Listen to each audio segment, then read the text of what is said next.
नमस्कार दोस्तों, आप सभी का स्वागत है ऑप्ट यूजर्स पे। तो आज हम लोग इंडस्ट्रियल पॉलिसी रिजोल्यूशन से इम्पॉर्टेंट क्वेश्चंस को कवर करेंगे जो कि आपके एग्ज़ाम्स के लिए specially CUET MA economics entrance examination और UP TGT PGT और UGC नेट एग्ज़ाम्स के लिए इम्पॉर्टेंट है।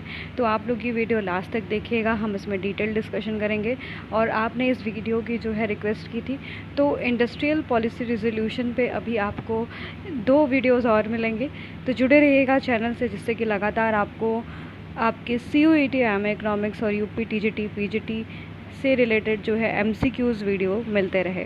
तो चलिए स्टार्ट करते हैं आपके पहले प्रश्न से। As of October 2020 which was not a Maharatna.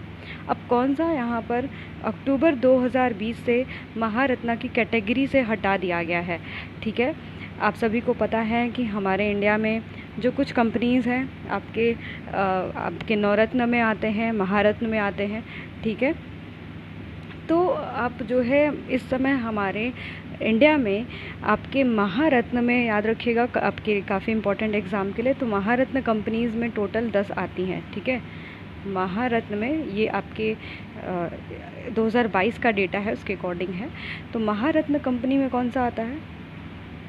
Maharatna company में कितने कंपनीज आती हैं? तो लगभग इस समय 10 आपका कंपनी महारत्न में आती हैं। नवरत्न में कितनी आती हैं? नवरत्न में कितनी आती हैं? तो नवरत्न में जो है आपके 14 कंपनीज आती हैं। ठीक है, 14।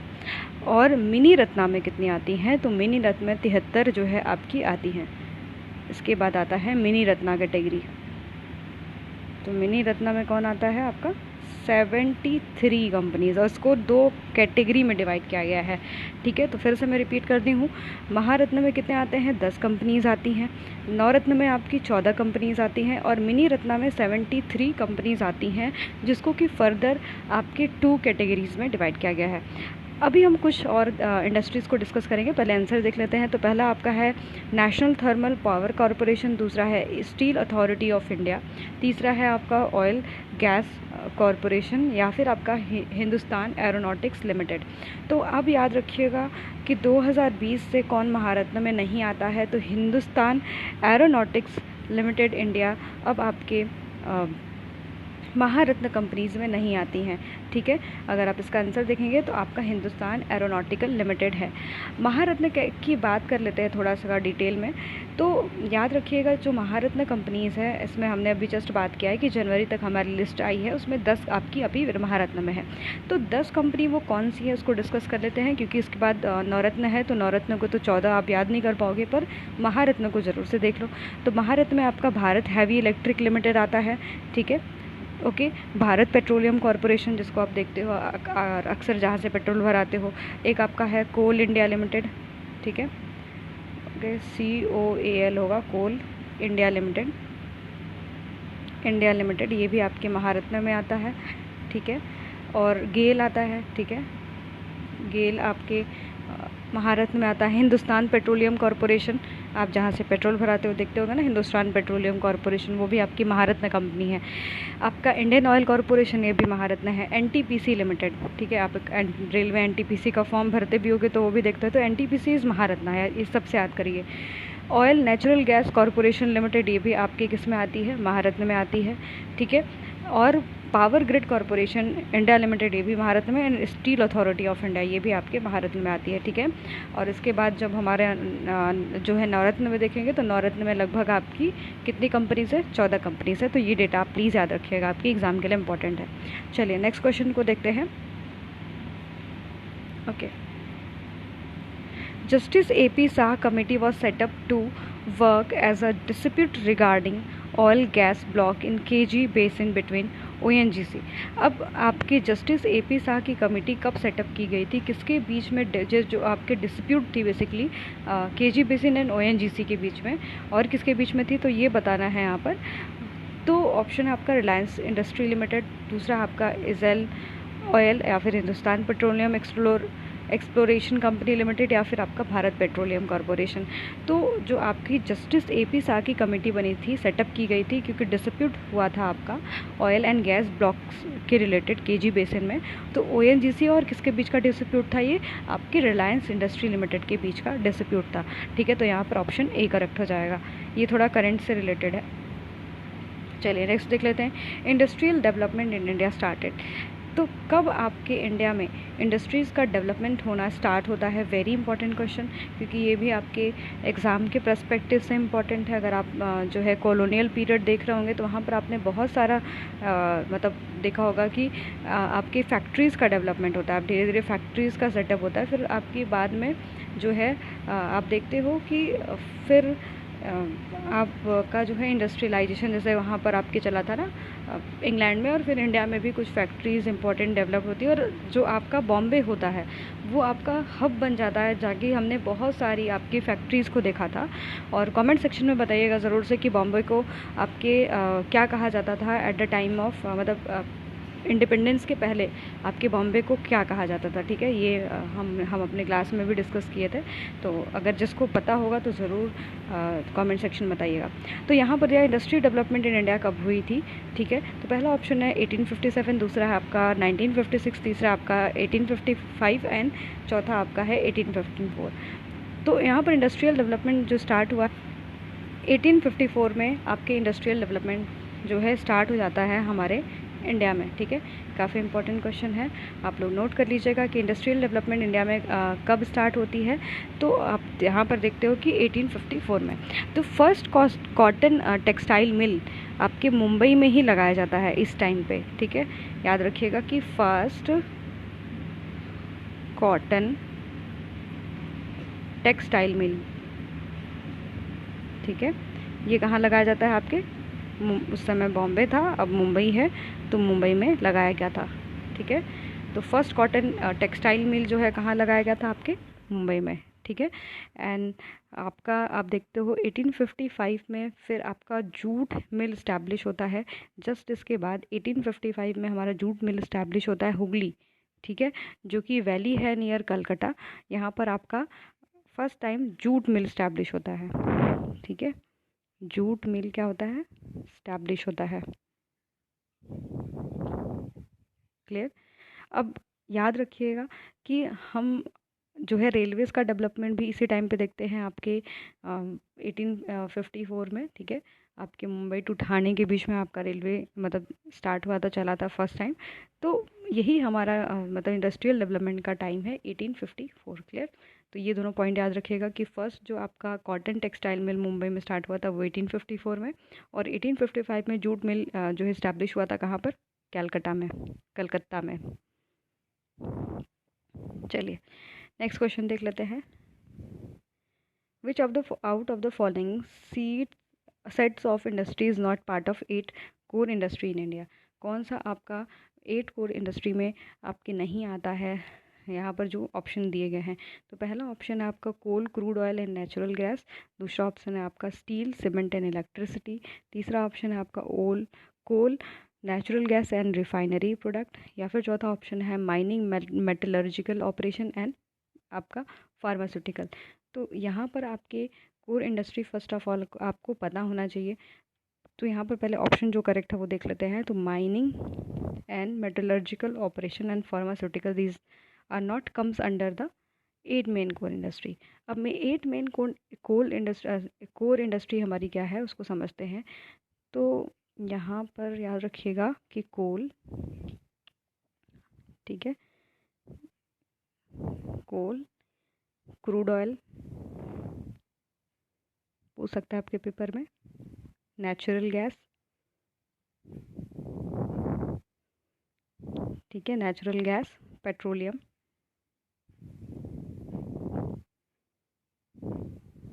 ठीक है, और ऊपर मैं लिख दे रही हूँ refinery product,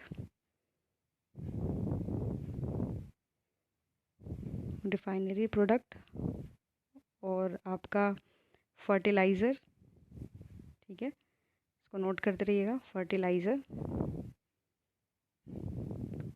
okay, cement and steel and electric generation, ठीक है, सीमेंट स्टील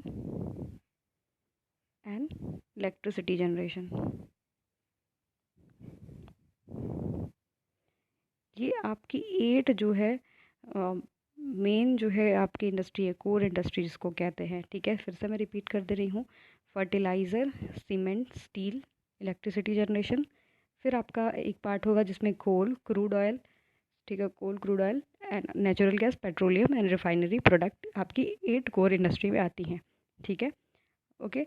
और ये काफ़ी इंपॉर्टेंट है आपके एग्ज़ाम के पर्सपेक्टिव से, तो याद रखिएगा कि आपके कौन से कोर इंडस्ट्री में नहीं आता है। तो mining, metrological operation and pharmaceutical ये नहीं आता है। जबकि कौन कौन सा आता है यहाँ पर आपके ऑप्शन में भी दिया है, देखिए, coal, crude oil, natural gas, ठीक है, steel, cement, electricity, coal, natural gas, ठीक है, फिर से रिपीट करा, रिफाइनरी प्रोडक्ट। तो these are comes under the core में इंडस्ट्री, 8 कोर इंडस्ट्री। चलिए, which of the following year was first industrial policy based on mixed economic principle announced in India. तो आपको मैंने कल इसके बारे में डिस्कशन किया था, 1948 में आपका फर्स्ट इंडस्ट्रियल पॉलिसी हमारी आती है, ठीक है। और फर्स्ट इंडस्ट्रियल पॉलिसी रिजोल्यूशन जिसको बोलते हैं 1948 में आती है। इसके बारे में कल हम लोगों ने डिस्कस किया था कि यहाँ पर जो है आपके मिक्स्ड इकोनॉमी मॉडल पे फोकस किया जाता है। इसके बाद हम देखते हैं आपका इंडस्ट्रियल डेवलपमेंट रेगुलेशन एक्ट जो कि 1951 में पास होता है, और यहीं पर जो इंडस्ट्रीज़ होती है उसको 4 ब्रॉड कैटेगरीज में डिवाइड किया जाता है, ठीक है। पहला हमारा कैटेगरी 1 था जिसको हमने कल ग्रुप 1 के रूप में डिस्कस किया था, जो कि पूरा होल जो उसका पावर होता है कंट्रोल करने का, वो किसके पास होता है, सरकार के पास, यानी पब्लिक सेक्टर्स को हम लोग कहते हैं, जिसमें हम arm, ammunition, product control of atomic energy हमने देखा था, और रेलवे भी आपके फर्स्ट ग्रुप में आता था। दूसरा ग्रुप जो था उसमें आपकी की इंडस्ट्रीज़ आती थी। की इंडस्ट्रीज़ में जैसे आपने देखा था कि यहाँ पर कोल, आयरन, स्टील, एयरक्राफ्ट, ये सारी आपके ग्रुप बी में आती थी, जो कि कौन का जो है कंट्रोल करता था, पब्लिक कम प्राइवेट सेक्टर, ठीक है, पब्लिक कम प्राइवेट था। फिर आपका होता है ग्रुप 3।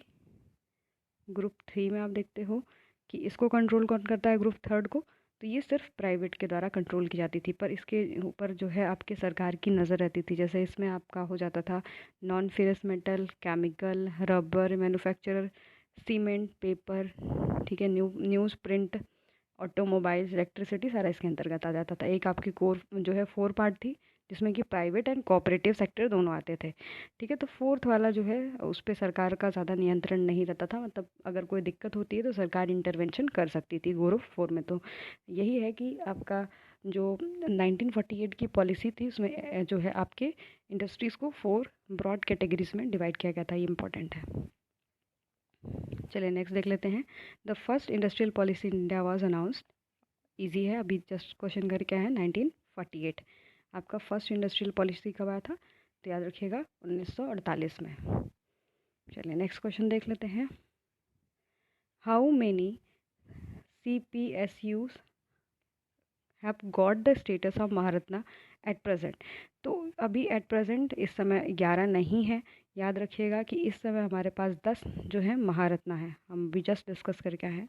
तो महारत्ना कितने हैं आपके महारत्ना इस समय कितने हैं आपके पास, 10 हैं, ना कि 11। चलिए नेक्स्ट क्वेश्चन देख लेते हैं। Industrial policy 1991 was criticise on the number of point which of the following is not one of them. तो जो आपका 1991 का आपकी इंडस्ट्रियल पॉलिसी रेजोल्यूशन था, क्योंकि 1991 में हम LPG को देखते हैं, तो इसमें कौन सा वाला पॉइंट नहीं है, वन ऑफ देम नहीं है। तो काफ़ी इंपॉर्टेंट है क्वेश्चन। तो इरेक्टिक इंडस्ट्रियल ग्रोथ, क्या यहाँ पर इरेक्टिक इंडस्ट्रियल ग्रोथ हुआ था, यस इट इज़। नेक्स्ट हमारा है threat the foreign competition, threat from foreign competition. तीसरा है आपका नेग्लेक्ट एग्रीकल्चर सेक्टर, एंड चौथा है misplace faith in foreign investment. तो 4 ही आपके ऑप्शंस हो गए। अगर आप 1991 के पॉलिसी को देखेंगे तो एग्रीकल्चर को पूरी तरीके से नेग्लेक्ट कर दिया गया था, ठीक है, यहाँ पर याद रखिएगा। यहाँ पर इरेक्टिक इंडस्ट्रियल ग्रोथ हुआ था, येस इट इज़। नेक्स्ट हमारा थ्रेट फ्रॉम फॉरेन कंपटीशन, काफ़ी ज़्यादा यहाँ पर ओपन कर दिया गया था, liberalisation, privatisation and globalisation policy को लाया जाता है। और misplace the faith in foreign investment, क्योंकि हमें फॉरेन इन्वेस्टमेंट से पहले क्या लगता था, डर लगता था, पर यहाँ पर जो है उस डर को ख़त्म किया गया है आपके 1991 में। पर किस पे ध्यान नहीं दिया गया है, तो आप देखोगे कि एग्रीकल्चर को नेगलेक्ट कर दिया जाता है आपके 1991 के पॉलिसी में। क्लियर। चलिए नेक्स्ट क्वेश्चन देख लेते हैं। Which was the purpose of the industrial policy resolution 1956।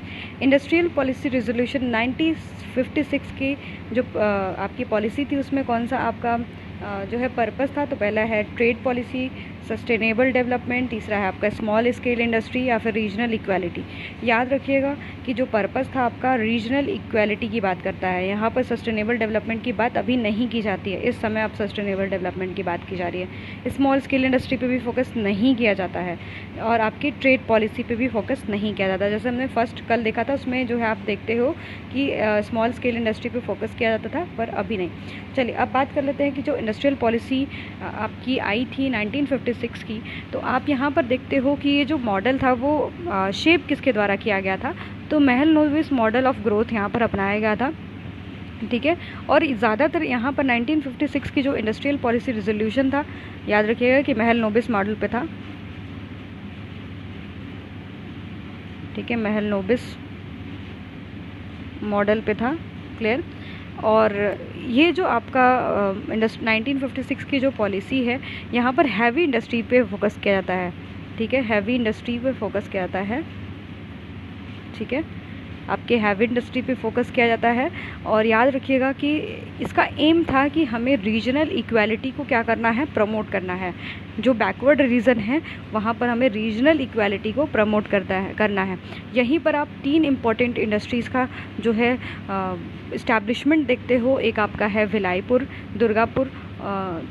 Durgapur और आपका राउरकेला। ठीक है, भिलाई जो था वो किसके कहाँ बना है आपका भिलाई, तो याद रखिएगा कि छत्तीसगढ़ में भिलाई है। ठीक है, छत्तीसगढ़ में। ओके। और आपका दुर्गापुर कहाँ है, दुर्गापुर आपका वेस्ट बंगाल। ठीक है, वेस्ट बंगाल में है। और आपका राउरकेला कहाँ है, राउरकेला आपका छत्तीसगढ़ आपका उड़ीसा में है, सॉरी उड़ीसा में है ये आपका राउरकेला। क्लियर। तो भिलाई किसके हेल्प से सेटअप हुआ था, USSR के, और दुर्गापुर UK के, और राउरकेला जर्मनी के हेल्प से सेटअप हुआ था। तो these are the heavy steel industry है ये सब। ठीक है, याद रखिएगा कि स्टील इंडस्ट्री है। और कौन से वाले 5 ईयर प्लान, सॉरी आपके सेकेंड 5 ईयर प्लान में सेटअप हुआ था। और याद रखिएगा कि ये जो आपका हैवी इंडस्ट्रीज़ पे उस पर फोकस किया गया था second 5 year plan and second industrial policy resolution में। ठीक है, और यहाँ पर बिल्ड करने की कोशिश किया गया था सोशलिस्ट पैटर्न ऑफ सोसाइटी। ये भी याद रखिएगा कि आपके 1956 की जो पॉलिसी थी ये सोशलिस्ट पैटर्न ऑफ सोसाइटी को की बात करता है। ठीक है, सोशलिस्ट पैटर्न ऑफ सोसाइटी, इस पे जो है फोकस करता है आपका जो सेकेंड 5 ईयर प्लान है। अब हम बात कर लेते हैं कि यहाँ पर जो इंडस्ट्रीज़ है वो कितने पार्ट्स में डिवाइड होता है। तो यहाँ पर भी याद रखिएगा कि आपका 4 ब्रॉड कैटेगरीज बनाए। जैसे आपने फर्स्ट 1948 में देखा था कि वहाँ पर 4 ब्रॉड कैटेगरी रहती है, यहाँ पर भी सेम वही 4 ब्रॉड कैटेगरीज में डिवाइड कर दिया जाता है। पहला आपका जो है स्ट्रैटेजिक और पब्लिक सेक्टर। ठीक है, पहला जो इंडस्ट्री होता है यहाँ पर आपका जो कैटेगरी रहता है पहला, उसमें कैटेगरी में फर्स्ट जो आपका है स्ट्रैटेजिक और पब्लिक सेक्टर। ओके, स्ट्रैटेजिक और पब्लिक सेक्टर। अब स्ट्रैटेजिक और पब्लिक सेक्टर में क्या कौन आता है, यहाँ पर याद रखिएगा कि यहाँ पर अभी भी वही आपके आर्म्स, एम्यूनेशन। ठीक है, अभी भी इसमें आपके आर्म्स एंड एम्यूनेशन आते हैं। ठीक है, आपका एटॉमिक एनर्जी अभी भी यहीं पर आता है। ठीक है, एटॉमिक एनर्जी। क्लियर, ये अभी भी यहीं पर आता है। और रेलवे ट्रांसपोर्ट। ठीक है, यहाँ पर आपका पूरा एक्सक्लूसिव मोनोपोली होता है किसका, सेंट्रल गवर्नमेंट यानी यूनियन गवर्नमेंट का आपका होता है। एटॉमिक एनर्जी और कौन सा, और आपका एक पॉइंट छूट रहा है, हाँ रेलवे, यहाँ पर आपके फर्स्ट ब्रॉड कैटेगरी में आता है। जो सेकंड कैटेगरी है उसको हम लोग बोलते हैं की इंडस्ट्री। ठीक है, सेकंड जो कैटेगरी हमारा है उसको हम लोग बोलेंगे की इंडस्ट्री। की इंडस्ट्री क्या होता है, अब की इंडस्ट्री में देखते हैं यहाँ पर आपका कोल है ना, जैसा आपने फर्स्ट टाइम देखा था वही था। ठीक है, कोल, आयरन, स्टील, ये सेकंड कैटेगरी आप याद रखिएगा।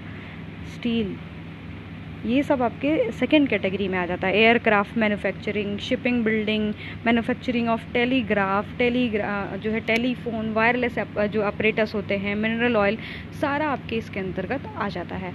अब याद रखिएगा कि new undertaking in this category could be start only by the government, यानी अगर इसके अंतर्गत कोई भी नया जो है अगर इंडस्ट्री शुरू किया जाता है तो वो कौन शुरू करेगा? आपकी सेंट्रल गवर्नमेंट यानी यूनियन गवर्नमेंट आपकी स्टार्ट करेगी। इसके बाद जो है आपका आता है कंट्रोल बाय प्राइवेट गवर्नमेंट, यानी कुछ इंपॉर्टेंट इंडस्ट्री है जो कि आपके थर्ड पार्ट में आ जाएगा कि प्राइवेट इंडस्ट्री की बात कर लेते हैं। ठीक है, प्राइवेट जो है सेक्टर अब आपका थर्ड पार्ट में आ जाएगा। अब प्राइवेट सेक्टर में क्या, जैसे आपका कौन सी इंडस्ट्री आती है यहाँ पर? तो मशीन हो गया, ठीक है, टूल हो गया, ठीक है, केमिकल, फर्टिलाइज़र, ठीक है, फर्टिलाइज़र, और आपका नॉन फेरस मेटल, रबर, ये सब इंडस्ट्री किस में आ जाती है? आपके प्राइवेट सेक्टर, जो कि थर्ड पार्ट है। थर्ड जो है आपका ब्रॉड कैटेगरी का थर्ड पार्ट है ये। एंड फिर लास्ट आता है आपका प्राइवेट एंड कोऑपरेटिव इंडस्ट्री। ठीक है, लास्ट हमारा कौन सा इंडस्ट्री है? Private and cooperative industry.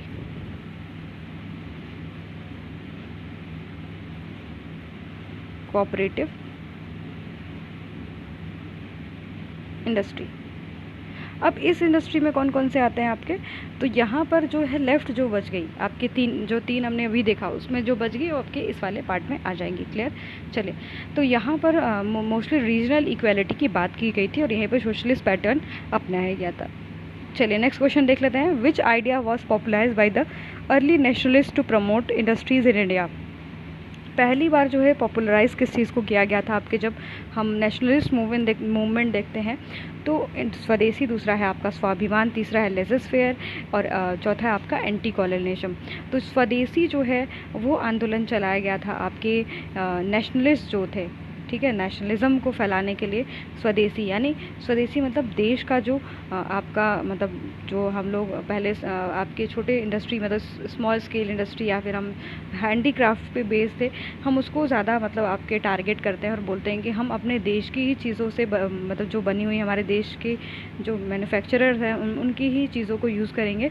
तो हमारा जो मतलब स्टार्टिंग में जो आपका ये था कि हम सिर्फ क्या करेंगे, आपके स्वदेशी यानी जो अपने देश में बना हुआ है हम उसको यूज़ करेंगे। क्लियर?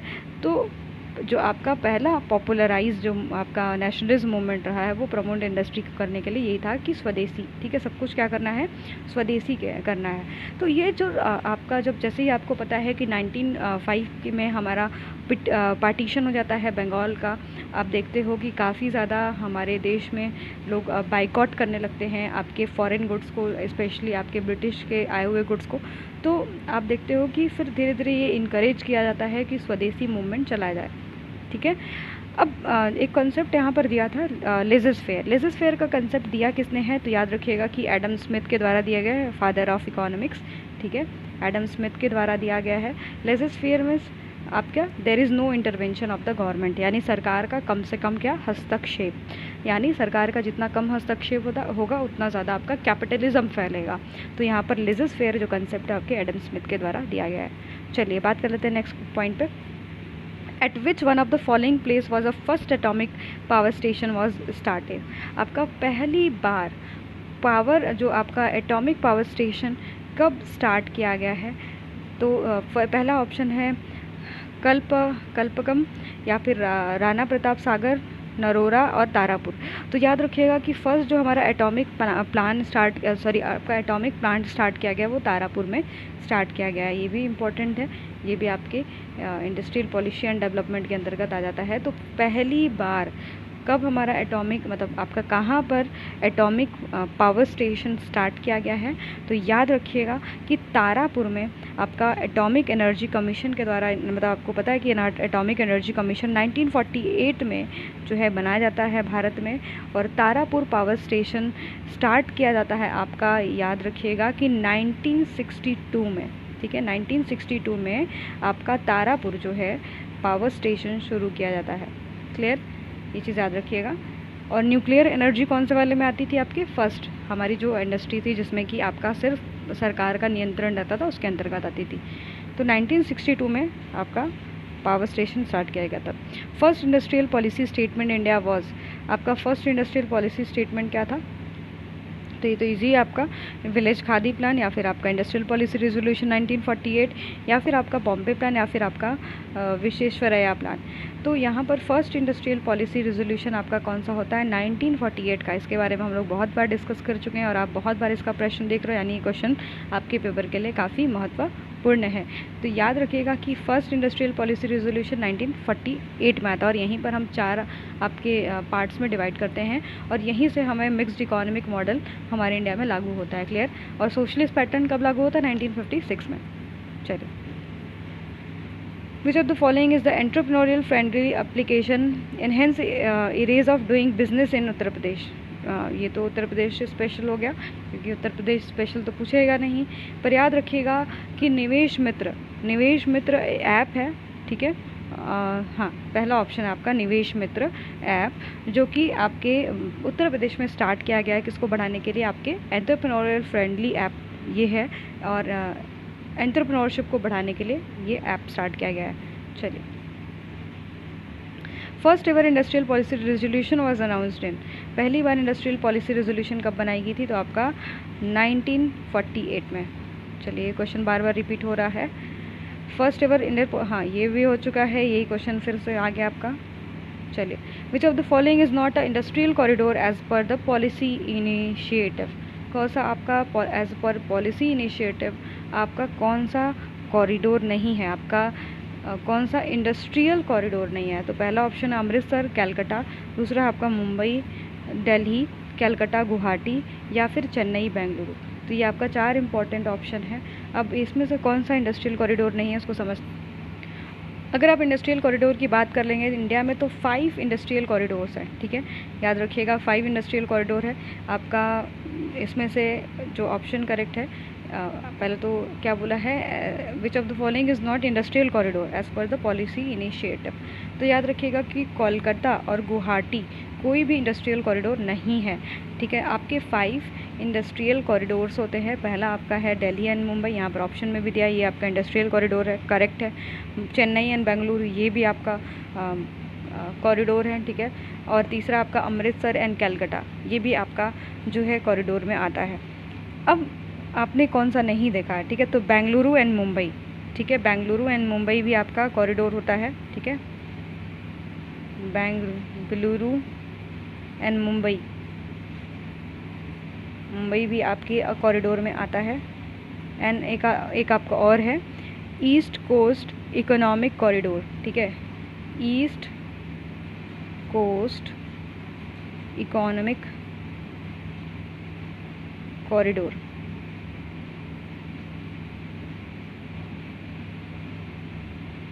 ठीक है।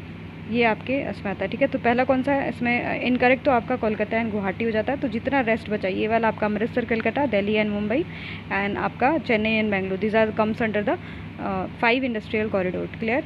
तो यहाँ पर आपका इंडस्ट्रियल कॉरिडोर हो गया, ठीक है। और कॉरिडोर्स क्यों बनाया जाता है? तो हाई स्पीड ट्रांसपोर्टेशन नेटवर्क के लिए, modern airports, special economic reason होता है, ये नॉलेज एंड इंफ्रास्ट्रक्चर के लिए होता है, ठीक है। तो यहाँ पर याद रखिएगा कि इकोनॉमिक कॉरिडोर में हम देखते हैं lower the cost of logistic, ठीक है। यहाँ पर जो लॉजिस्टिक्स होता है उसका कॉस्ट क्या होता है? बहुत कम होता है। चलिए, तो यहाँ पर आपके कुछ महत्वपूर्ण प्रश्न हैं। तो आपको शायद वीडियो पसंद आया होगा, और ऐसे ही लगातार हम आपके लिए वीडियो बनाने का प्रयास करेंगे। तो लगातार आप हमारे चैनल से जुड़े रहिएगा, जिससे कि आपको आपके एंट्रेंस एग्ज़ाम के लिए, आपकी तैयारी के लिए मदद मिलती रहे इकोनॉमिक्स से रिलेटेड। जुड़े रहिएगा चैनल पर, सब्सक्राइब कर लीजिएगा, शेयर करिएगा। धन्यवाद।